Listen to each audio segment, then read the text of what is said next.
শান্তির বাজার ইকো পার্কে অসামাজিক কর্মকাণ্ডের অভিযোগ ইদানিং একটি চিন্তার বিষয় হয়ে দাঁড়িয়েছে।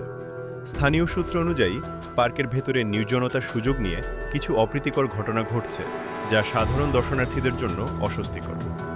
সম্প্রতি পার্কের বিভিন্ন নির্জন কোণায় যুবক যুবতীদের অশোভন বা অশালীন মেলামেশা সাধারণ পরিবারের জন্য বিব্রতকর হয়ে উঠছে।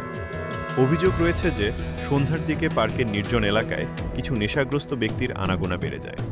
তবে পার্কের বড় এলাকা জুড়ে পর্যাপ্ত নিরাপত্তারক্ষী বা সিসিটিভি ক্যামেরা না থাকায় এই ধরনের কর্মকাণ্ড বাড়ছে।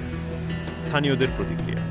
স্থানীয় বাসিন্দা এবং সচেতন নাগরিকরা মনে করেন ইকো পার্কটি একটি সুন্দর পর্যটন কেন্দ্র হওয়ার কথা থাকলেও অসামাজিক পরিবেশের কারণে এখন অনেক পরিবার সেখানে যেতে দ্বিধাবোধ করে।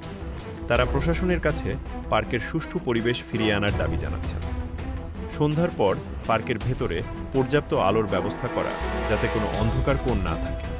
তাদের দাবি পার্কে প্রবেশের ক্ষেত্রে নিয়মাবলী কঠোর করা এবং অসামাজিক কাজে লিপ্ত ব্যক্তিদের বিরুদ্ধে আইনি ব্যবস্থা নেওয়া।